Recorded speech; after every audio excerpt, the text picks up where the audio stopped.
Esta semana nós iremos estudar na escola dominical lições bíblicas, uma igreja que não teme a perseguição, a lição 7.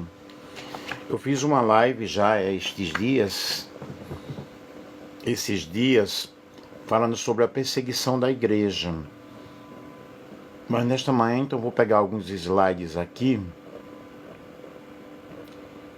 e explicar sobre a lição da escola dominical, uma igreja que não teme a perseguição. Deixa eu mostrar aqui a lição, uma igreja que não teme a perseguição. Uma lição muito boa, uma lição maravilhosa que nós iremos estudar.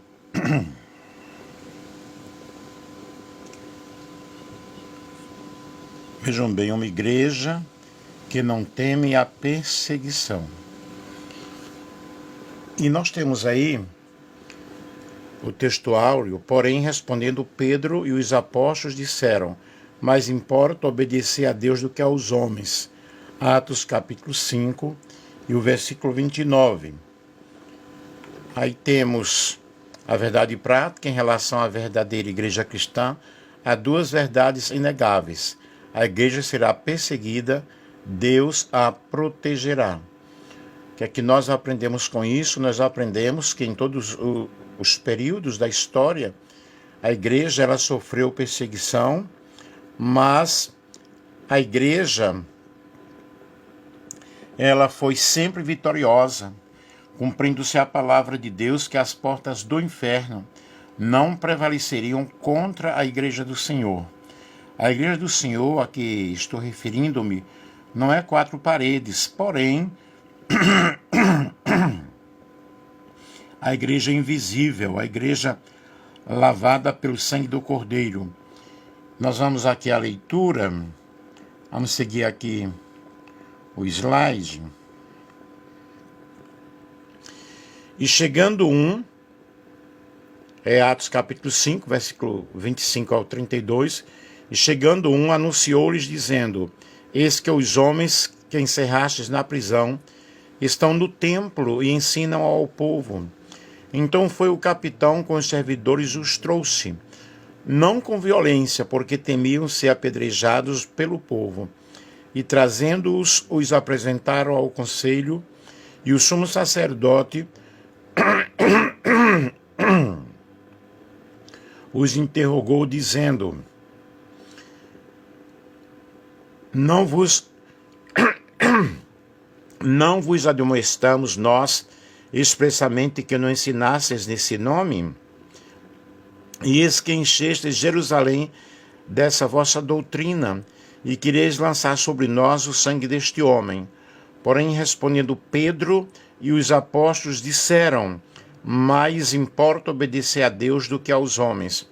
O Deus de nossos pais ressuscitou a Jesus, ao qual vós matastes, suspendendo-o no madeiro. Deus com sua destra o elevou a príncipe e salvador, para dar a Israel o arrependimento e remissão dos pecados. E nós somos testemunhas acerca destas palavras.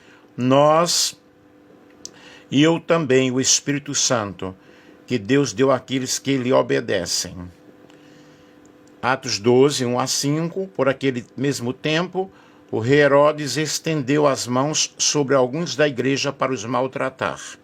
E matou a espada Tiago, irmão de João. E vendo que isso agradara aos judeus, continuou, mandando prender também a Pedro. E eram os dias dos asmos. E, havendo o prendido, encerrou na prisão, entregando-o a 4 quaternos de soldados, para que o guardassem, querendo apresentá-lo ao povo depois da Páscoa. Pedro, pois, era guardado na prisão, mas a igreja fazia oração por ele a Deus.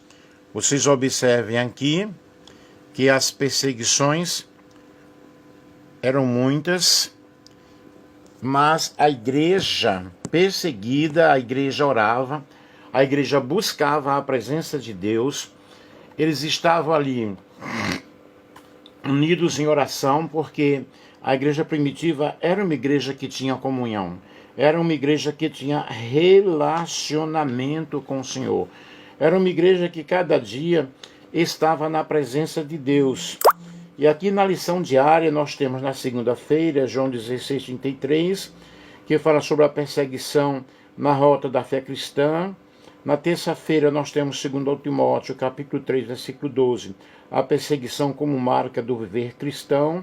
Na quarta-feira, 2 aos Coríntios, capítulo 14, versículo 2 aos Coríntios, capítulo 4, versículo 9, mantendo ânimo em meio à perseguição, a igreja ela não desvanecia, ela prosseguia.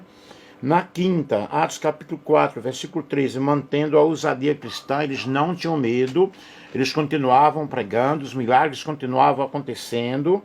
Na sexta, Atos 16, 25, adoração a Deus mesmo em perseguição, eles não deixavam de adorar, continuavam pregando, continuavam ensinando. Quanto mais perseguiam, mais eles adoravam a Deus. E no sábado, Atos 12, 5, perseverando em oração em meio à perseguição. Era uma igreja que não parava de orar. O termômetro da oração nunca estava em baixo nível, mas sim em alto nível, eles buscando a presença de Deus. Por isso que a igreja primitiva era uma igreja que orava, era uma igreja que buscava, era uma igreja que não estava envolvida com as coisas do mundo, era uma igreja que estava combatendo as adversidades que ali surgiram. Por isso que a igreja se mantinha de pé, a igreja ela se destacava em meio à perseguição. E nós observamos os objetivos da lição são o seguinte: explicar os motivos e as esferas da perseguição enfrentada pela igreja primitiva. Demonstrar como Deus protegeu sua igreja através de livramentos e de intercessão. E encorajar os crentes a permanecerem firmes na fé, mesmo diante das adversidades. Aí nós observamos que o objetivo da lição é justamente mostrar os motivos, explicar por que eles estavam sendo perseguidos, por que eles estavam enfrentando essa perseguição. A lição deixa bem claro sobre esses motivos e também demonstrar como Deus, através dos tempos, protegeu a sua igreja, quantos livramentos aconteceram para os seus filhos e por meio da oração, por meio da intercessão. E o outro objetivo é justamente encorajar os alunos a permanecerem firmes na fé, mesmo diante dos problemas, mesmo diante das adversidades. Se bem que quando nós estudamos a história da igreja, nós iremos ver em Hebreus capítulo 11, a galeria dos heróis da fé, e mostrando como eles lutaram, como eles venceram, como os cristãos eles foram perseguidos, maltratados, e muitos morreram na realidade pela fé. Outros, Deus deu livramento. Mas nós podemos entender que Deus tem um propósito, que Deus tem um plano na vida de todos nós. E a palavra-chave dessa lição é perseguição. Vamos falar muito em perseguição, como já falei, eu fiz uma live falando sobre a igreja histórica, peguei algumas coisas aqui da lição também. E como introdução vamos ver aí, desde o seu início, a igreja enfrenta oposição e perseguição por sua própria natureza. A fé cristã atrai sobre si a rejeição e a perseguição. Isso porque a fé cristã, por defender princípios exclusivos, muitas vezes se choca com os valores seculares e mundanos. Foi assim no primeiro século. E é assim ainda hoje. Contudo, devemos destacar que a igreja não está sozinha nem abandonada no mundo. Deus é o seu dono e, portanto, o seu protetor. Nós vemos que a igreja, na realidade, ela, desde o início, enfrentou lutas, enfrentou dificuldades, enfrentou ferrenhas perseguições. Porém, o povo de Deus prosseguiu, não desistiu. Mas por que isso? Porque eles defendiam os princípios, defendiam o caminho, defendiam a Cristo, que muitas vezes chocava com os valores seculares. E na realidade, sim, porque nós observamos os valores seculares, eles são bem diferentes daquilo que a Bíblia nos orienta, daquilo que a Bíblia nos ensina. É por isso que somos criticados, somos maltratados. E naquela época, sim, havia uma grande perseguição. Houve uma grande perseguição. Mas, no entanto, na nossa introdução aqui diz que essa igreja não está sozinha. Ela não está jogada ao léu. O Senhor disse: eu estarei convosco todos os dias até a consumação dos séculos. Então a igreja tem dono. O dono da igreja é Jesus. E nós vemos isso ao longo da história. Deus agindo de diferentes formas, de diferentes maneiras, para dar livramento ao seu povo, para dar livramento à sua igreja. E a igreja, ela enfrentou todas essas adversidades vencendo. Logo, nesta lição, nós vamos ver como Deus, nós veremos como Deus faz isso, capacitando e empoderando o seu povo para viver no meio de um mundo hostil. Somente Deus, desculpe a minha garganta, tá? Somente Deus, ele pode realmente fazer isso. Vejamos aqui do primeiro tópico da lição, que vai falar sobre a igreja perseguida. Na Bíblia, aí vemos os perseguidores. Na Bíblia vemos que as autoridades religiosas da época dos apóstolos começaram a se opor à igreja. Atos 5 menciona 3 grupos. Aí nós temos os sacerdotes, os saduceus e o capitão do templo. Os saduceus eram um grupo muito influente, com grande poder político e religioso. Eles tinham o apoio dos sacerdotes e dos anciãos, e dentro dessas classes religiosas eram os mais poderosos. Esse grupo já havia tentado atrapalhar o ministério de Jesus várias vezes, criando dificuldades sempre que podiam. Os anciãos eram líderes judaicos influentes, representando tanto aspectos religiosos quanto políticos, mas sem exercer funções sacerdotais. Observem aqui, queridos, que a perseguição veio por meio de quem? Dos próprios grupos religiosos. Aí nós vemos esses 3 grupos super importantes, e esses saduceus, eles tinham uma influência religiosa muito forte, um poder político enorme, um poder religioso, tinham todo o aval dos sacerdotes, dos anciãos, e dentro dessas classes religiosas, eles eram pessoas super destacadas, pessoas que tinham uma influência muito grande. E é justamente esse grupo que várias vezes enfrentaram a Jesus, enfrentaram o ministério de Jesus. Vamos ler aqui em Lucas capítulo 20, versículos 47. Versículos 27 ao 40, Lucas capítulo 20, não vamos ler tudo, mas aqui diz, 20 e 27, e chegando-se alguns dos saduceus, que dizem não haver ressurreição, perguntaram-lhe, dizendo, mestre, Moisés nos deixou escrito que se o irmão de alguém falecer, tendo mulher, não deixa filhos, o irmão dele tome a mulher e suscite a posteridade a seu irmão. Houve, pois, 7 irmãos. O primeiro tomou mulher e morreu sem filhos, e o segundo e o terceiro também a tomaram, igualmente as 7. Todos eles morreram e não deixaram filhos. E por último, depois de todos, morreu também a mulher.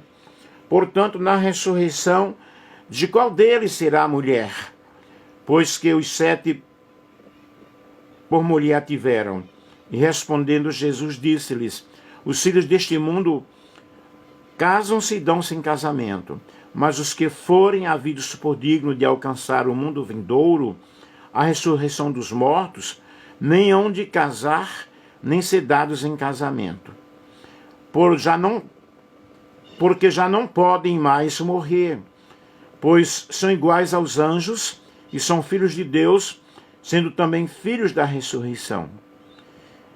E que os mortos hão de ressuscitar também o mostrou Moisés junto da sarça, quando o Senhor, Deus de Abraão, o Deus de Isaque e o Deus de Jacó. Ora, Deus não é Deus de mortos, mas de vivos, porque para ele vivemos todos. Então nós observamos aqui como esse povo, eles buscavam a ocasião para estarem acusando Jesus.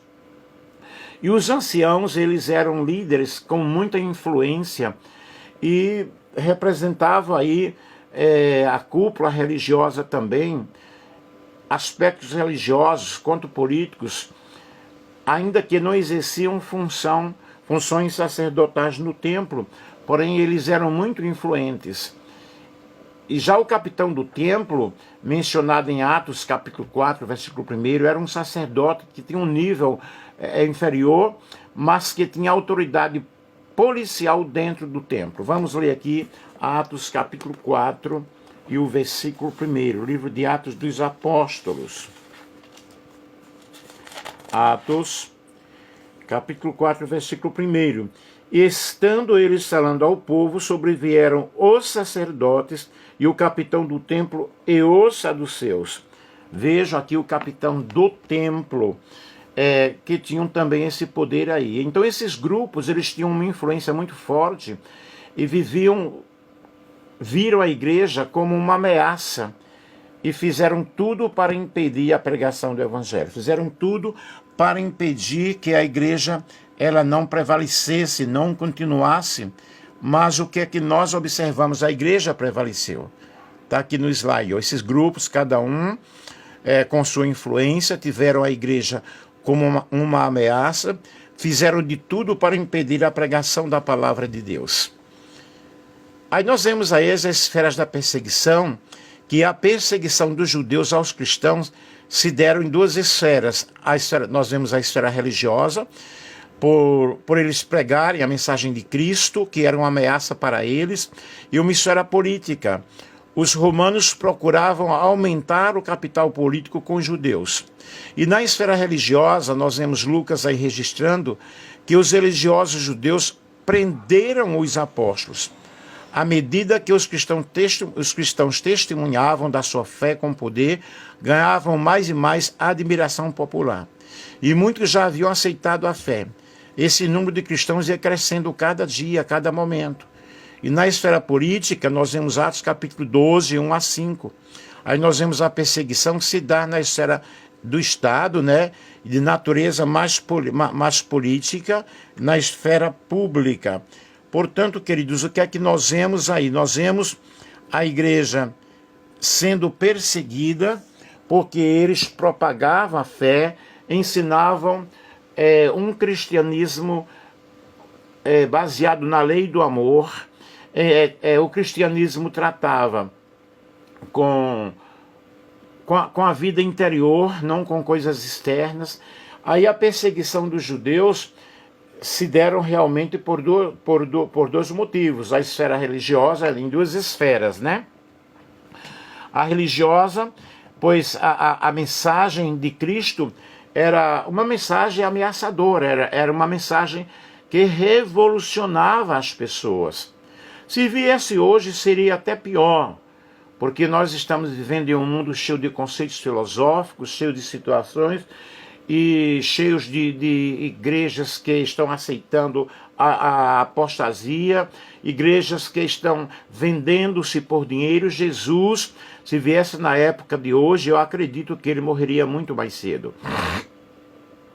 E na esfera religiosa nós vemos aí Lucas registrando que os religiosos prenderam os apóstolos. Houve aí a prisão dos apóstolos, Atos capítulo 5, versículo 17 ao versículo 18, vemos os apóstolos sendo presos, e levantando-se o sumo sacerdote e todos os que estavam com ele, e eram eles da seita dos saduceus, encheram-se de inveja. Observe aqui, de inveja por quê? Porque estava aparecendo alguém com uma retórica diferente, com um discurso diferente, e lançaram mão dos apóstolos e os puseram na prisão pública. E à medida que eles iam testemunhando, iam testificando do poder de Deus, porque eles não cessaram de pregar o evangelho.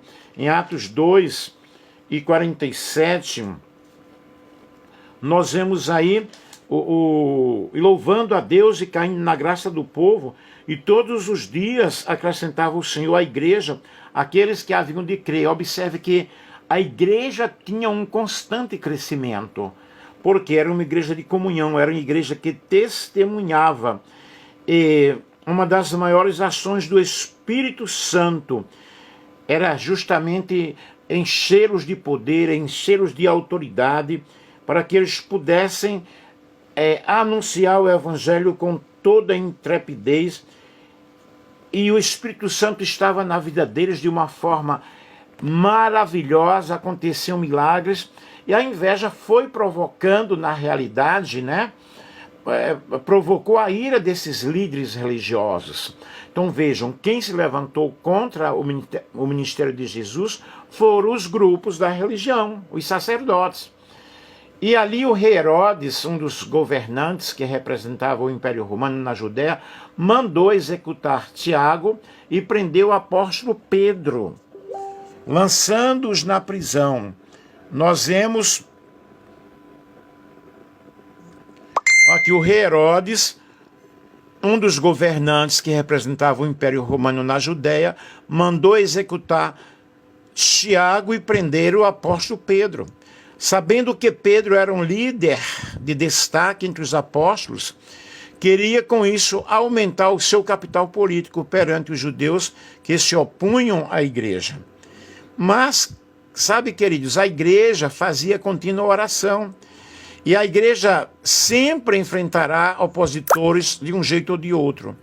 Isso acontece porque o cristianismo, por sua natureza, acolhe a todos, mas também estabelece princípios para quem deseja segui-lo. Por isso, muitas vezes é visto como antiquado, preconceituoso e indesejado. A perseguição pode mudar conforme o tempo e o lugar, mas seu objetivo continua o mesmo: silenciar a voz da igreja.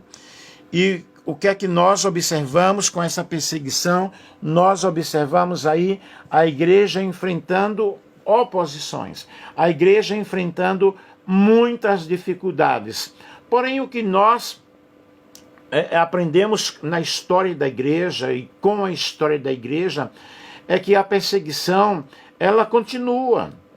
Ela apenas muda de situação, muda de endereço, conforme o tempo e o lugar, mas o objetivo, na realidade, é silenciar a voz daqueles que pregam a verdade, silenciar a voz daqueles que pregam a palavra de Deus.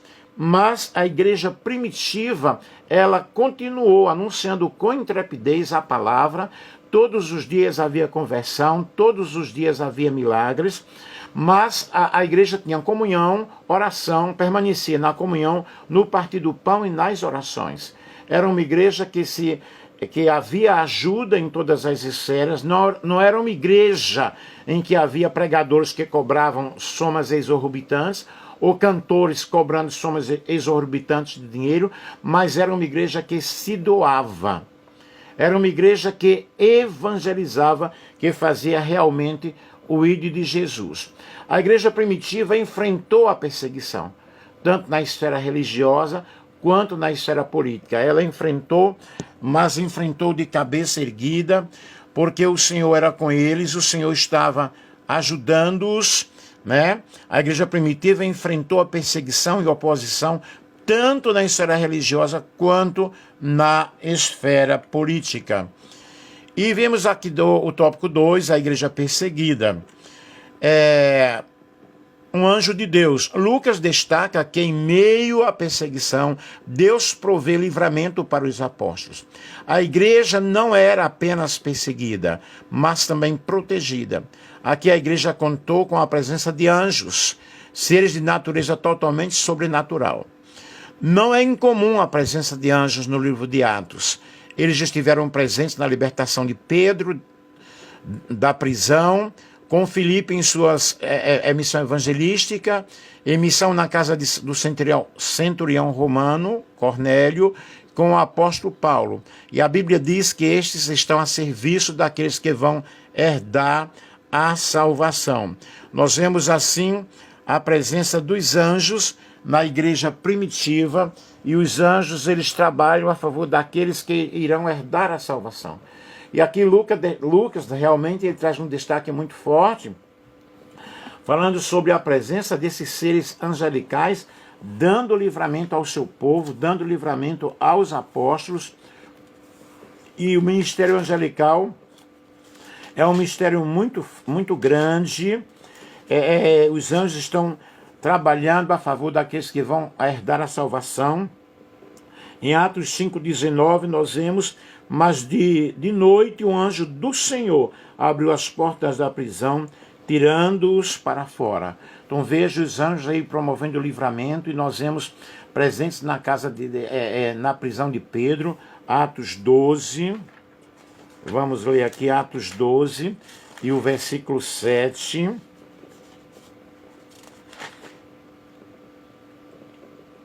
E eis que sobreveio um anjo do Senhor, e resplandeceu uma luz na prisão, e tocando a Pedro na ilharga, o despertou, dizendo: levanta-te depressa, e caíram-lhe das mãos as cadeias. Vemos aí a presença dos anjos do Senhor. Atos capítulo 8 e o versículo 26 também nos diz: e um anjo do Senhor falou a Filipe, dizendo: levanta-te e vai para a banda do sul, ao caminho que desce de Jerusalém para Gaza, que está deserto. E com o apóstolo Paulo em alto mar. Atos capítulo 27, versículo 23. Atos capítulo 27, versículo 23. Porque essa mesma noite o anjo do Senhor, de quem eu sou e a quem sirvo, esteve comigo, dizendo: não temas.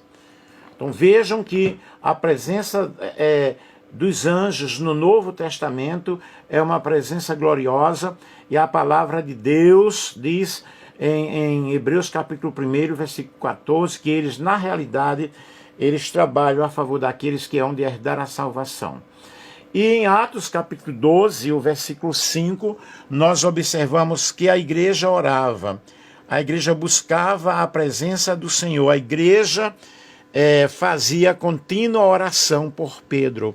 O mesmo texto bíblico que mostra um anjo no cenário da libertação de Pedro, também revela para a igreja, revela a igreja como um agente ativo nessa libertação. E não teria sentido Lucas destacar o papel da igreja intercedendo por Pedro se isso não fosse nenhuma relevância. E é evidente que Deus é soberano e ele age como quer, age quando quer. Nós vemos aí a morte de Tiago, irmão de João, que é mencionada anteriormente, e não temos uma explicação no texto bíblico do porquê do porquê Tiago não foi libertado. Contudo, nós observamos esse evento certamente causou um impacto na igreja, levando a igreja a orar fervorosamente por Pedro, e Pedro foi liberto da prisão. E essa passagem bíblica, assim como outras passagens, mostra realmente o valor da oração. Enquanto os cristãos oravam, o lugar em que estavam tremeu. Atos capítulo 4 e 31. Pedro orava, né? Enquanto Cornélio orava, os apóstolos oravam. E nós vemos este cenário de oração presente na vida da igreja. É aquilo que nós sempre temos falado. Enquanto os cristãos oravam, o lugar tremeu, a manifestação de Deus foi ali poderosa. Quando Paulo orava, teve uma visão com Ananias e Damasco, orando pela cura. Enquanto Cornélio orava, um anjo se apresentou para ele, e os apóstolos oravam para que os cristãos fossem batizados com o Espírito Santo. O que é que nós entendemos com isso? Que lição nós aprendemos com isso? Que a oração liberta. A oração traz cura. Muita oração, muito poder. Pouca oração, pouco poder. E nenhuma oração, nenhum poder. O que é que nós precisamos? Nós precisamos orar. Precisamos buscar a presença do Senhor. Mesmo em meio à perseguição, Deus, na realidade, manifestou a sua glória, manifestou o seu poder, manifestou a sua oração. porém a igreja buscava a presença de Deus. E a Bíblia nos diz: buscar-me-eis e me achareis, quando me buscardes de todo o vosso coração. Portanto, a igreja primitiva era uma igreja que orava, era uma igreja que estava em constante oração. E nós temos aqui, a igreja primitiva era uma igreja destemida, tá? Destemida. Testemunho com poder. Tão logo foram libertos, os apóstolos começaram a testemunhar de sua fé. De nenhuma maneira se sentiram intimidados. Estavam capacitados pelo poder do alto. Não é por acaso que o livro de Atos já foi denominado por antigos escritores de Atos do Espírito Santo. E nós vemos que o Espírito Santo está operando aí de todas as formas no livro, né? Quando o seu nome, vemos o Espírito Santo operando por todo o livro, mesmo quando o seu nome não é mencionado. Ele é a fonte de poder da igreja. Sem o Espírito Santo, a igreja perde o seu testemunho e se torna inoperante. Portanto, o Espírito Santo presente na vida da igreja. E os apóstolos, eles, após saírem da prisão, né, eles não iam murmurar ou ficar quietinhos, ficarem quietos, porém eles anunciavam cada vez mais. E de onde vinha essa força, esse poder? Atos capítulo 1, versículo 8. Mas recebereis poder ao descer sobre vós o Espírito Santo, e sereis minhas testemunhas. Testemunhas aqui quer dizer, sereis os meus mártires. Eles anunciavam com intrepidez em todos os lugares a palavra de Deus, e o Espírito Santo confere essa plenitude muito forte, muito grande, muito especial. Mas recebereis poder, a virtude do Espírito Santo que há de vir sobre vós, e ser-me-eis testemunhas tanto em Jerusalém como em toda a Judéia e Samaria e até os confins da terra. E vemos aí o Espírito Santo operando na vida da igreja. Sem o Espírito Santo nós não temos poder, sem o Espírito Santo não teremos vida, sem o Espírito Santo não teremos ousadia para testemunhar. E o Espírito Santo que mora hoje, né, na vida da igreja, é o Espírito Santo que nos capacita, que nos enche de dons espirituais, e os milagres acontecem através da vida daqueles que creem na palavra do Senhor. E Lucas mostra muito forte a ousadia do testemunho de Pedro. Isso nós vemos em Atos capítulo 5, versículo 29. Ele mostra que a igreja primitiva não negociava a sua fé. Deixa eu mostrar aqui no slide.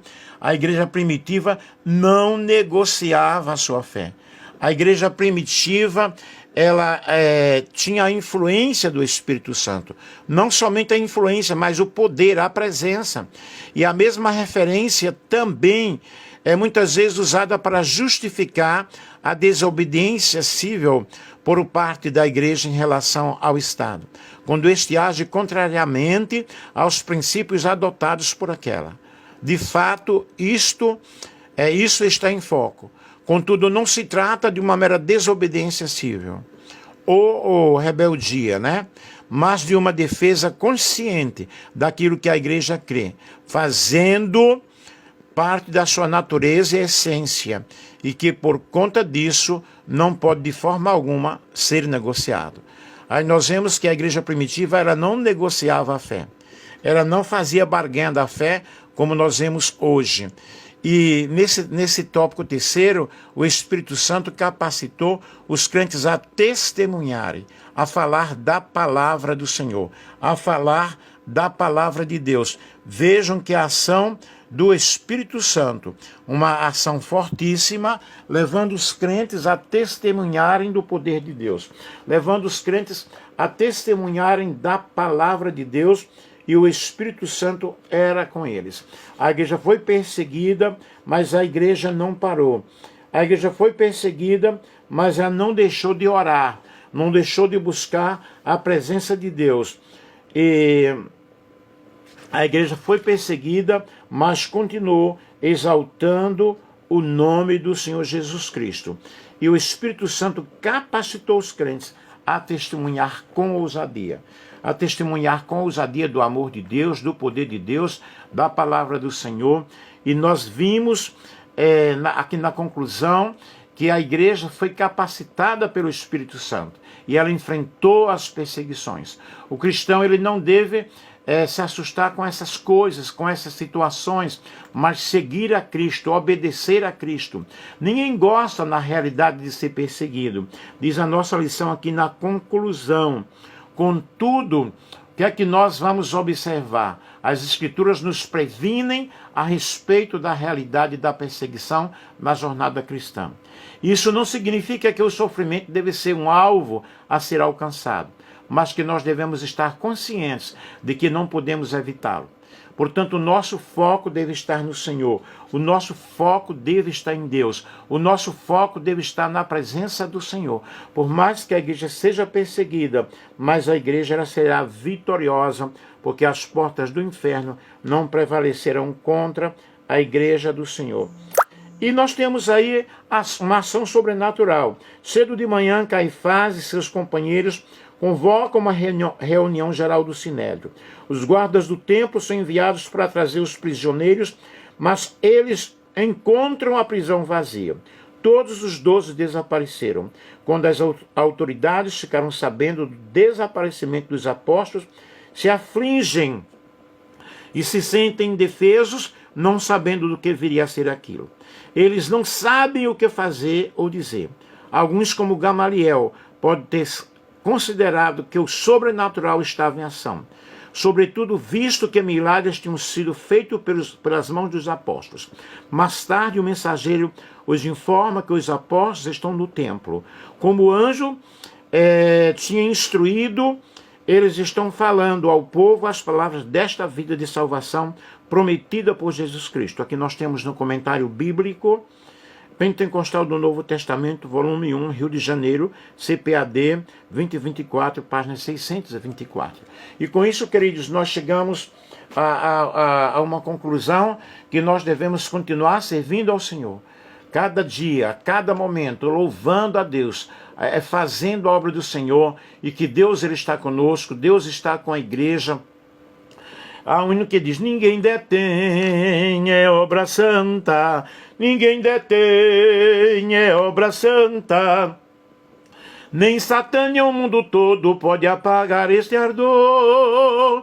Ninguém detém, é obra santa, esta causa é do Senhor. Portanto, a igreja pertence ao Senhor Jesus, a igreja foi comprada pelo sangue de Jesus Cristo, somos justificados, somos perdoados, somos agraciados, somos vitoriosos através do poder do sangue de Jesus Cristo. E por mais que haja perseguição, a igreja ela vai continuar viva, porque ninguém poderá calar a voz da igreja do Senhor. A igreja verdadeira, a igreja do Deus vivo, uma igreja que não teme a perseguição. Em relação à verdadeira igreja cristã, há duas verdades inegáveis. A igreja será perseguida, mas Deus a protegerá de uma forma toda especial. Aí aqui nós temos, revisando o conteúdo, quais eram os três grupos que faziam parte, que faziam oposição à igreja. Os três grupos que faziam oposição à igreja eram os sacerdotes, os saduceus e o capitão do templo. Em quais esferas a igreja sofria perseguição? A igreja sofria perseguição em duas esferas, a religiosa e a política. O que não é incomum no livro de Atos, a presença de anjos não é incomum no livro de Atos. Cite três eventos como resultado da oração, conforme demonstrados na lição. Três eventos como resultado de oração demonstrados na lição são: os cristãos oravam e o lugar em que estavam tremeu, né? Atos 4:31. Paulo teve uma visão com Ananias de Damasco, orando pela cura dele, Atos 9, 11 e 12. Enquanto Cornélio orava, um anjo se apresentou a ele, Atos 9, 3. O que Atos 5:29 mostra em relação à primeira igreja? Atos 5:29 registra a ousadia do testemunho de Pedro e a clara defesa dos valores cristãos por parte da primeira igreja. Eu acredito que eu expliquei bem, que você tenha compreendido, tenha gostado, que Deus nos ajude. Você que vai domingo para a escola dominical, você já tem aí a lição mastigadinha. Um grande abraço.